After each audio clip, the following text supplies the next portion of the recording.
बालोद का जाना माना पर्यटन स्थल और जीवनदायिनी कहलाने वाले तांदुला जलाशय की बात की जाए, जो कि अपने अस्तित्व की लड़ाई लड़ रहा है। ऐसा इसलिए क्योंकि सरकारी लापरवाही की वजह से बांध के तट पर धड़ल्ले से निर्माण का काम चल रहा है। यह हिस्सा वेटलैंड एरिया में आता है। निजी कंपनी को तट किराए पर दे दिया गया है।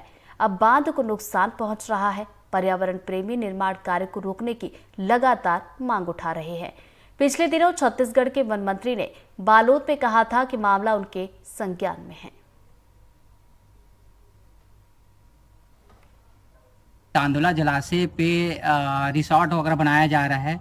एक तरफ हम बांध बचाने की अभियान छेड़े हुए हैं, पानी संरक्षण की बात कर रहे हैं, लेकिन शासन प्रशासन के द्वारा उस पर एक बांध को अस्तित्व को खत्म करते हुए एक रिसोर्ट के लिए किसी पर्टिकुलर आदमी को देना मेरे को जहाँ तक न्यायसंगत नहीं लगता है, क्योंकि बांध जैसे जगह सुरक्षित होना चाहिए। वहाँ पास गंदगी होगा, पर्यावरण को नुकसान होगा, क्योंकि वहाँ पे लोग आएंगे जाएंगे तो कहीं ना कहीं हमारे बांध का अस्तित्व खतरे में नजर आ रहा है। तो मैं इसका एक विरोध भी करता हूं और आने वाला समय में इसको शासन प्रशासन ध्यान दे और इस तरह से फिर से किसी को बांध पे कब्जा करने ना दे। दुर्ग जिले का एकमात्र जीवनदायिनी तांदुला जलाशय में इन दिनों अवैध निर्माण किया जा रहा है, जो हम बचपन से देख रहे हैं। तो पर्यावरण के हिसाब से यहाँ पर पेड़ पौधे गए थे, लेकिन आज की स्थिति में अवैध निर्माण किया गया है, जो तांदुला जलाशय को खतरे में पड़ सकता है। मुझे इसकी जानकारी प्राप्त हुई है, मैं उसके पूरे तथ्य निकाल रहा हूँ, कौन कौन उसमें सम्मिलित है और कहीं न कहीं से उसमें तत्कालीन राज्य सरकार भी सम्मिलित है। हम इस वक्त खड़े हैं बालोद जिले के तांदुला जलाशय पर। तांदुला जलाशय जो न केवल बालोद बल्कि बालोद सहित दुर्ग और बेमेतरा सहित अन्य जिलों का भी जीवनदायिनी बांध कहा जाता है, लेकिन इस बांध के भविष्य पर अब खतरा मंडराता नजर आ रहा है।